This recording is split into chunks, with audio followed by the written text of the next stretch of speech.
people are aroused. I haven't seen people so aroused in a very, very long time. Welcome to the What's Left podcast on the Derealization Nation Media Network. I can't afford Mountain Dew! Okay? The economy's rough right now! Obama! Miners, I love miners. And now, your hosts.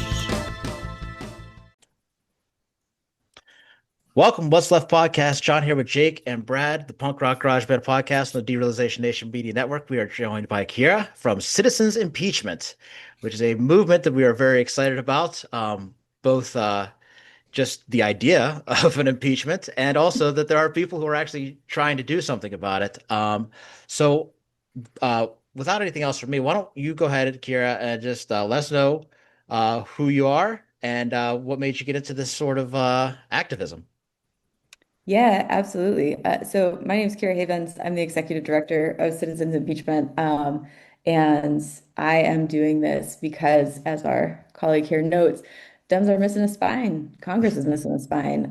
There is not action being taken, and there certainly wasn't action being taken to hold this administration accountable when this all started back in April of 2025. And at the very beginning of April of 2025, which was, decades ago, that was the week that Trump had instituted the tariffs. It was Liberation Day, right, on April 2nd.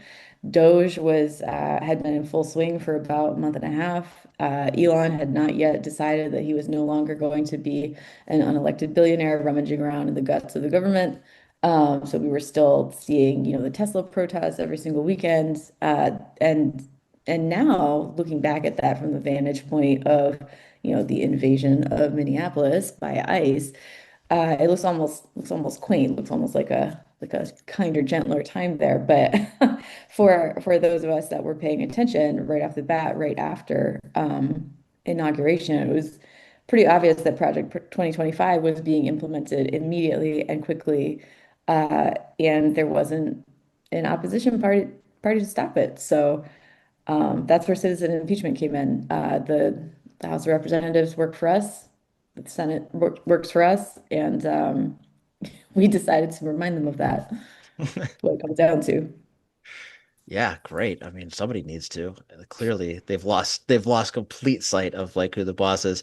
It just because they're so far out of touch with voters. I noted on your website that there's a lot of support among people for impeachment, right? The statistics are there.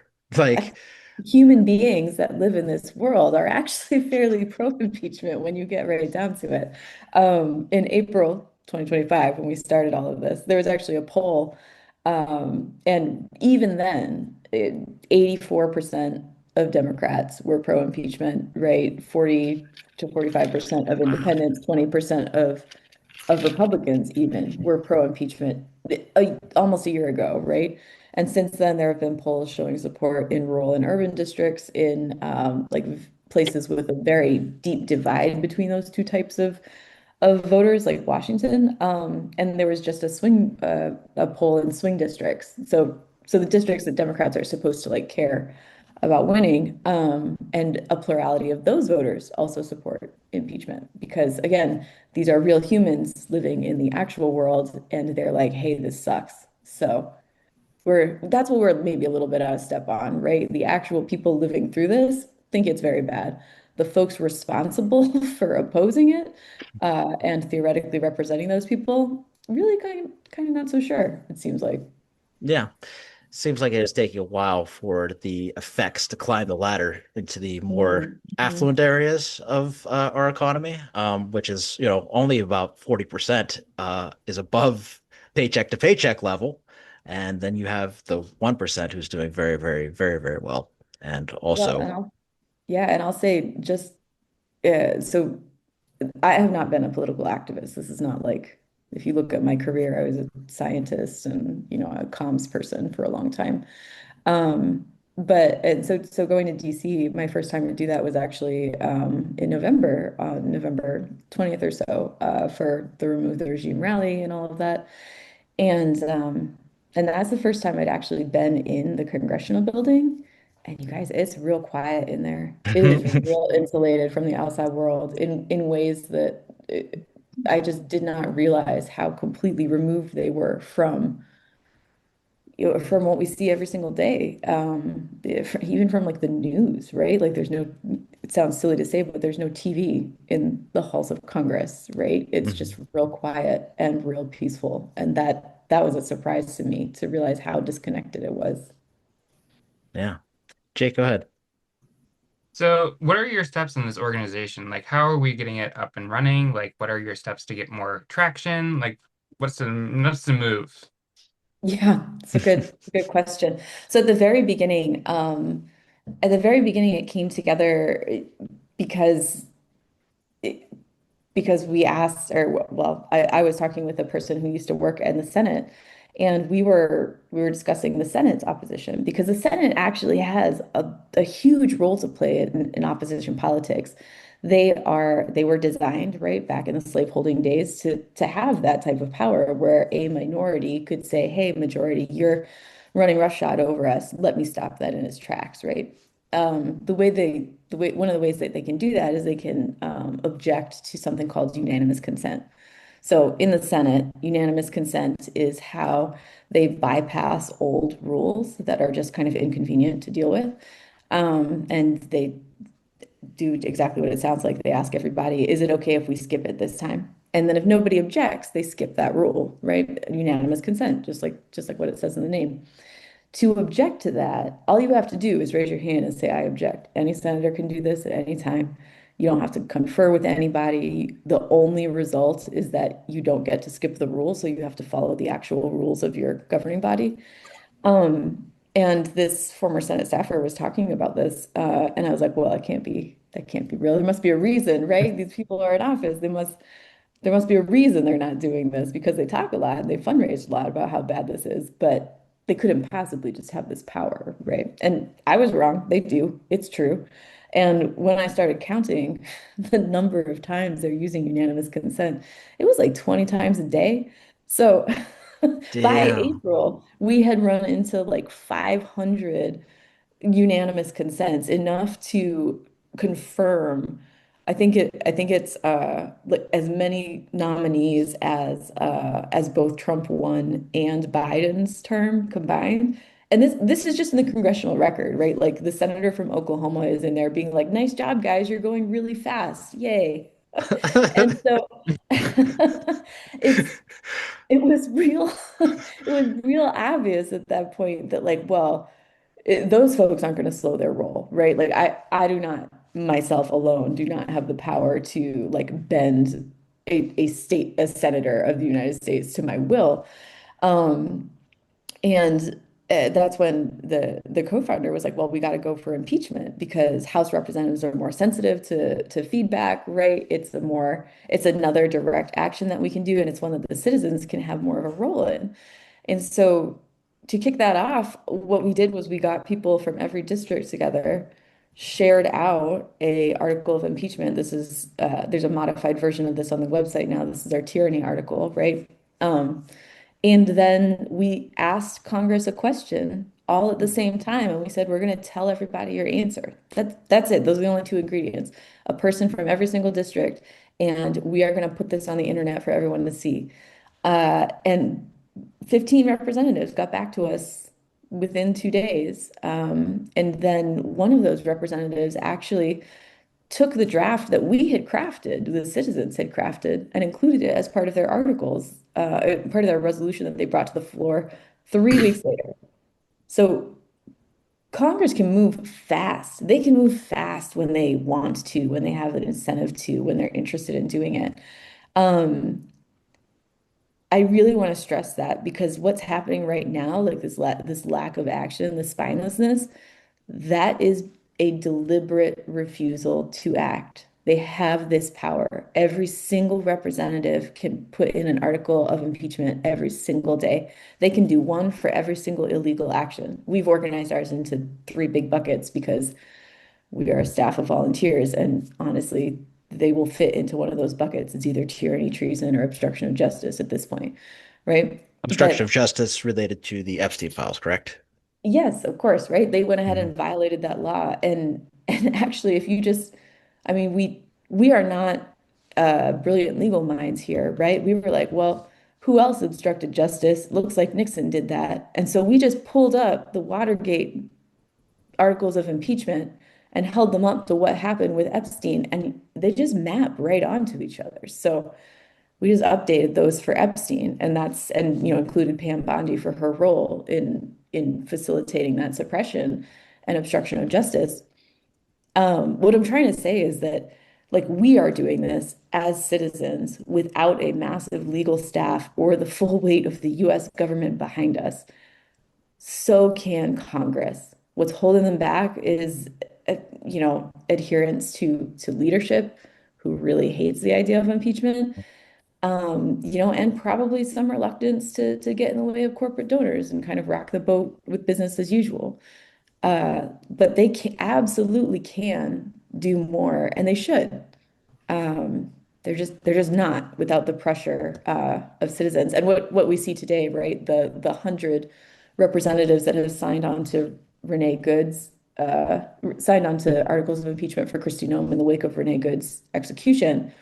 That's a testament to the power of all of the constituents that have used the scripts and the phone calls over the last 9 months. Because when we started this, nobody would even say the word impeachment. It was a non-starter.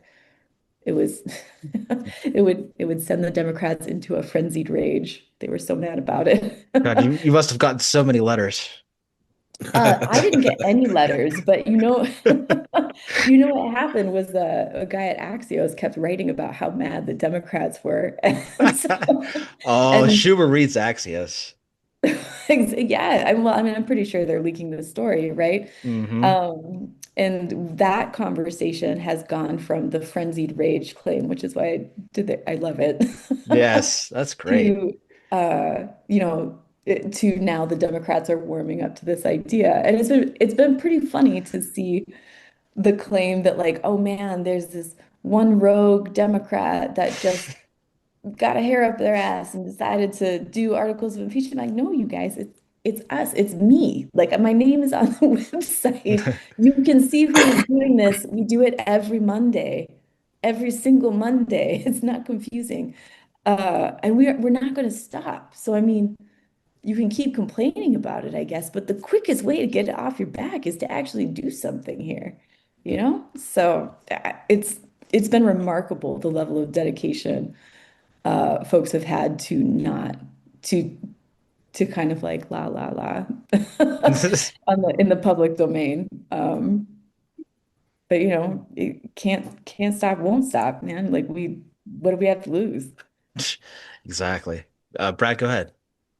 Yeah, so you kind of touched on a little bit about how people don't want to disrupt corporate donors and things like that, and it's very obvious that the corporations and billionaires are doing great with the current administration. So, amongst the feedback that you have gotten from members of the House or members of the Senate, what is I guess, the temperature of like where they stand? Because it's very easy for them, like you said, to do nothing because they're great at that, and then just continue with the status quo and continue lining their pockets because at the end of the day, they're all making money. And so what have you seen in terms of the outliers that are interested in picking this up? Yeah, one has been a genuine belief in the US Constitution and their job to support and defend it. That's a really sad sentence to say, but that would 100% be the big difference, right? That's why Representative Thanadar picked this up at the very beginning, because our argument makes sense. Your job as a representative is to support and defend the Constitution. The guy in office is not doing that. So therefore, your obligation is to act and remove him. It's very simple, right? Um, and so if you just engage with us and our argument, it is compelling, I gotta say. But if you are steeped in kind of the electoral politics of the last 20 years, right? And you're not an independent actor like Al Green that does not follow with leadership, you end up in situations like the last vote on impeachment, where Ugh. again, this was a vote on the president telling sitting representatives and Congress people that they should be hung and they were seditious, right? Inciting violence against sitting Congress people. Same guy that did the insurrection is now inciting more violence. That's the context here. And you had leadership step in and say, well, we're above all this. We are going to vote present because we know you cranky citizens are going to complain if we don't, right? But our people are going to be voting present. And then 47 people voted present with leadership, and 140 voted to take up the question of impeachment. And like that's just bad counting, you guys. If your whole job is to know who's standing with you, and now you just advertise to the world that only less than 50 of the Democrats are siding with you, like that makes it really clear that we are having like an old conversation and you are on the losing side. And all it's going to do is make us push harder for the actual thing that needs to get done to happen. It's man, the this stuck in the idea that this is still business as usual, that we could still outwait this, that there is actually time, that the midterm elections are somehow going to fix this. Mm, If you are not using your power right now, why am I going to trust you with it in the future? man, ain't that the truth? What Yeah. what's the excuse they give you? Like this confused me so much. Like Yeah. what do you have to lose by voting for impeachment? Who cares if it doesn't work? You know what I mean? Like it's not like there's no limit on how many times you can try. Like it doesn't lose you points. Well, we know that, right? But so remember at the very beginning of all of this, when I said like I assumed they had a plan and they knew what they were doing, like this is not my career field, right? Well, it wasn't because, but now welcome guys, I'm your new Yeah. colleague. Congratulations on your new Um, career. yeah, thanks. Uh, I think a lot of folks have that same assumption that people know what they're doing, and therefore like we just don't get it. We've got something missing. But you know, the longer that I do this, the more these feedback loops are clearly broken, right? One of the things that we do is we bypass the contact form on the website because quite frankly, that doesn't do anything. What it does is it sends your letter into a track called constituent correspondence. It very literally puts your concern as a constituent into the send me a irrelevant PDF column. Like that's the job of constituent correspondence to hoover up a lot of that discontent. So if it feels like you're screaming to the void, like yeah, it is. You are doing that a lot if you go through that form. Another thing that we do is we provide scripts that go beyond, I want you to do this, to specifically, why are you not taking this exact action? And then giving responses to common answers that we hear, right? So one of those common answers for Epstein might be, we are. Oh man. For Epstein is, well, it's complicated. And that this is literally just an answer that they'll give, right? Like it's very, we are thinking about big picture things and it's very complicated. And the response we give people is, no, it is not. This is about justice and you need to take action. And just even that simple pushback of you are wrong, you are incorrect. And you don't have to be mean, right? You don't have to be like angry and yelling. You just have to be able to catch them in a lie or plainly state that this is an incorrect information, try again. Even that is enough to change the whole dynamic of the conversation because they are used to telling people, don't worry, they're trying their best and getting you off the phone. And I mean, just on Monday, there was the walk out and walk in. And this was the first time that we've tried something like that to go out into the real world and show up at offices. And that's all it was. Walk out of work, walk out of school, show up at your congressional office. We got feedback from that event because we started getting reports of, well, my office wasn't open. I had called ahead and we are like, well, what is happening here? And a full 25% of congressional offices, which again, they work for you, and this is like some random Tuesday that we are doing this event on. a full 25% were closed. Sometimes, as I said, if people had called ahead to check and make sure they were open, another 25% were open and refused to let people in. And in this case, they would like come out into the lobby with security guards. They would make people talk through the intercom. They would have people fill out little like comment cards and submit those back. So so even people showing up like physically in the office is not enough in a lot of cases, in half of the cases, to be heard. And so the question in front of us is, what actually moves, what lets you know that we're serious? Because we are, and we have to figure out what that is. And it turns out that that is making sure that they are worried about keeping their jobs. So that's where we ended up going with all this. Not that the phone calls and the emails aren't important. They are. They got us to this point. But we literally can't stop because it's important, but it's not enough, and we have to keep pushing. There's always so much emphasis on like, oh, you guys have to get out and protest, and then you show up at their office and they're like, well, not on it. Yeah. It's Tuesday at 2. I Are mean, I are any wasn't of y'all expecting in, you. yeah, are any of y'all in Minnesota? Uh, No, no, no. okay. On the LA side or We're California? so me and Jake both just moved to Pennsylvania from Ohio, and Brad is from Ohio. So we all grew up in Ohio. Oh, Um, awesome. two Yeah, of us battleground escaped. state. Yeah, absolutely. Well, I mean, one thing that I just want to shout out all the people that are doing all the work on the ground. And I mean, Pennsylvania, they were talking about Pittsburgh, coming coming into Pittsburgh too, right, with ICE.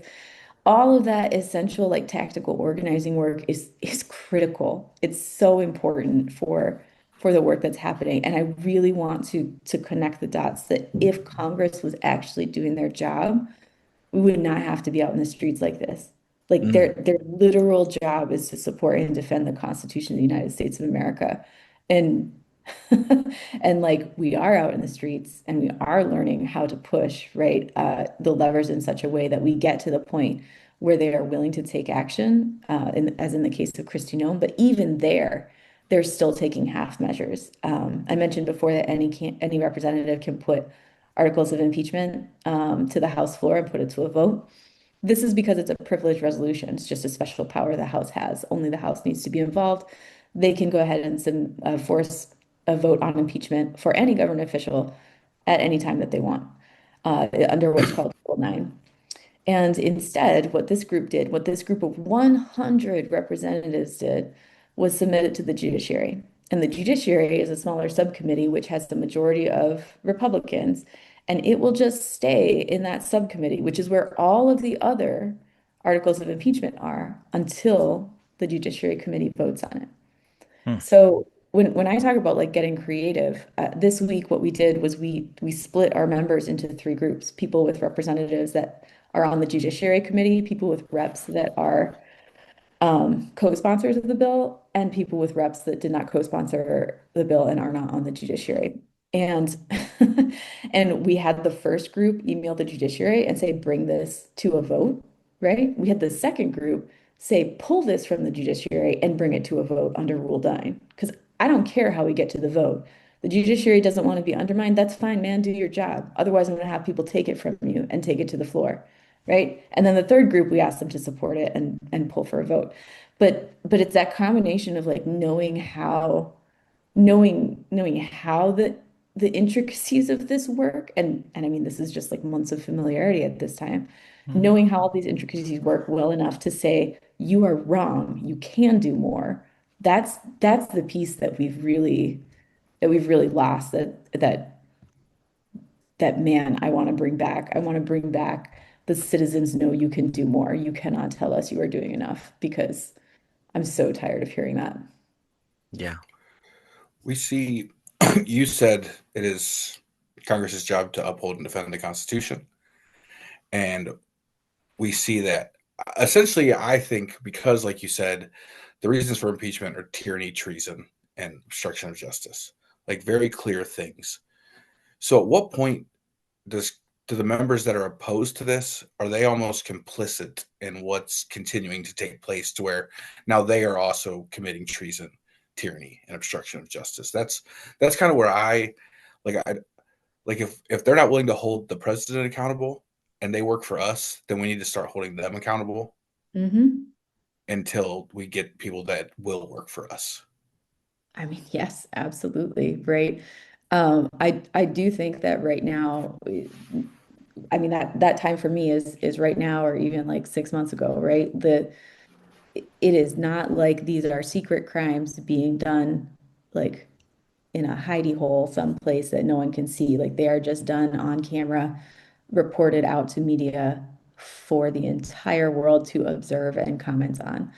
And if you, a person elected to office with the with the sworn duty to support and defend that Constitution against all enemies, foreign and domestic, and you do not take action against either the individual that says, I'm not sure if I have to follow the Constitution, Trump, or his enablers who are literally waging war against your constituents, yeah, I mean, it's either naivete or complicity. And I can tell you right now that we have been real explicit, and none of the offices can claim naivete as much as they want to anymore, right? We have laid it out for them. It is in their inboxes, it is in their phone, like it is with the staffers that answer the phone.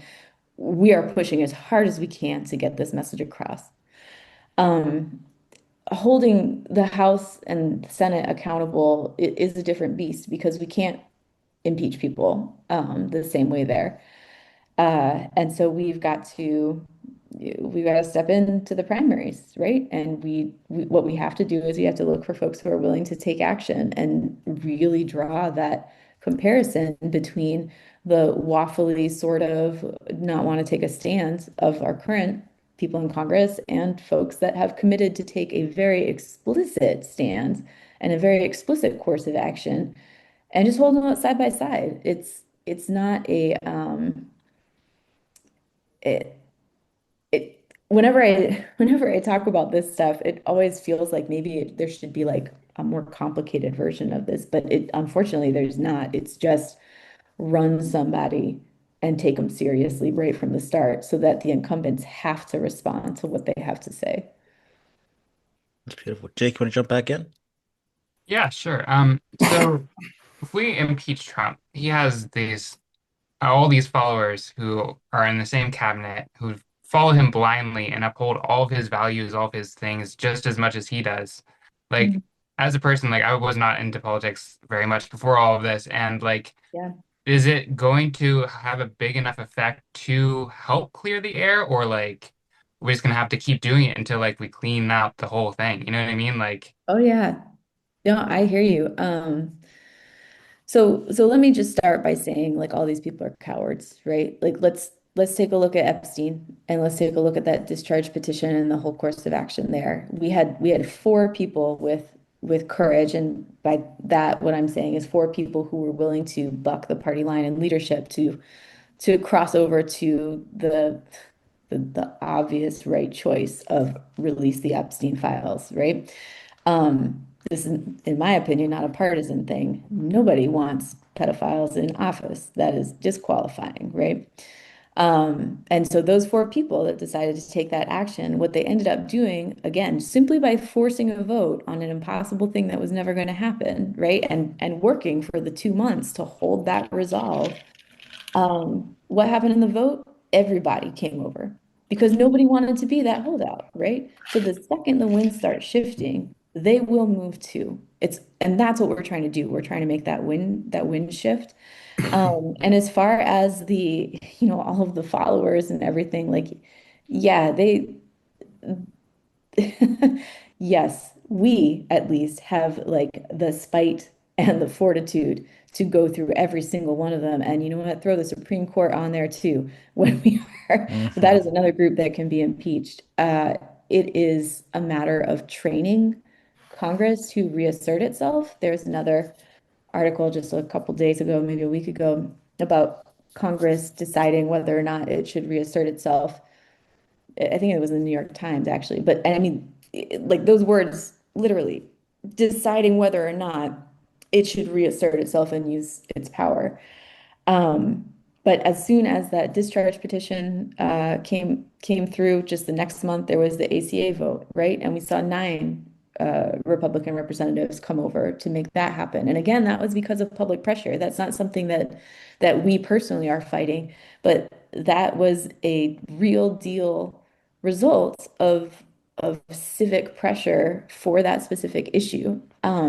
We might not be able to get everybody all the time, but this is not a monolith, and they are not courageous, courageous people. They will follow where we lead if we lead there forcefully enough. That's been my experience so far. So, I mean, yeah, if we got to go through all of them, we will. But I think they'll turn on themselves once they real. I mean, Marjorie Taylor Greene left.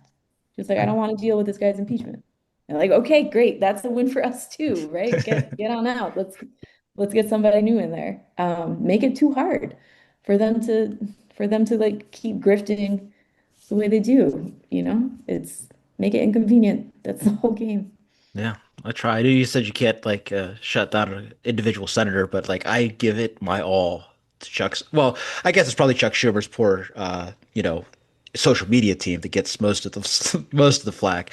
But I make sure to keep the pressure on him. Yeah, It is. do you know about the Baileys? I just learned about the Baileys. Oh my God, the one he talks. Yeah, that's so embarrassing. Do you want to tell him? Go ahead, tell him. So apparently, for the last 30 years, Chuck Schumer has made decisions based on a couple that lives in his head named the Baileys. And I found out about this when when I read an article about like people here, like people have an internal monologue, right? Like, and the Baileys are like an actual like people that talk to him in his head, and that's how he makes decisions. That's how he's been making. These are the people that are having kitchen table discussions, right? He doesn't know my friend in Minnesota that is having a discussion at the kitchen table with her kids and her husband about who's going to follow ICE today to make sure they don't yank any kindergartners, right? He's not talking to like one of our volunteers who was out in LA and had, tear gas thrown at them while they were protecting folks and protesting, right? He's not talking to like actual people who are concerned about the fascism, who really don't like the fascism, which is the problem that we would like them to solve. But the Baileys, they are not discussing that. And this Uh, is one of the biggest disconnects. It just blew my mind when I learned about this. it should be disqualifying. Like it should be. We need what we need. We need so many things, but like when we do eventually rewrite this constitution, because like we're probably going to have to, like to be able to impeach a senator is a must. Like that's crazy. Like or at least recall vote. Like this, it's nuts that we can't like Oh here in yeah, Pennsylvania we can't get rid of Fetterman. Are you kidding me? Like there's he so much literally that changed party on his voters. Like that's nuts. well, okay, so I got a story about Fetterman too. But before we get to that, like there's a lot of stuff that we can't do with Congress that should change, right? Like we can't FOIA what they do. We're just not allowed to do that. We can't impeach them. We can't like we are not allowed to they're very isolated in many ways from accountability. And Fetterman I'll do my best to find you guys the article, but apparently the reason that Fetterman, like you say, has switched sides is because Chuck Schumer and company were real mad at the fact that this guy wore shorts. And so they introduced the shorts bill, which required you to wear long pants. And so Fetterman would just stand on the edge of the chamber and like thumbs up votes. He would refuse to come in and wear I his remember shorts. that. And then, yeah, he was like, fuck you guys. I'm not going to work with you anymore. And that's it. This is it is the stories I have heard about how this works. And not just stories I've heard, but like documented ways that this section of government functions. It is the most like petty high school shit I have ever heard in my entire life.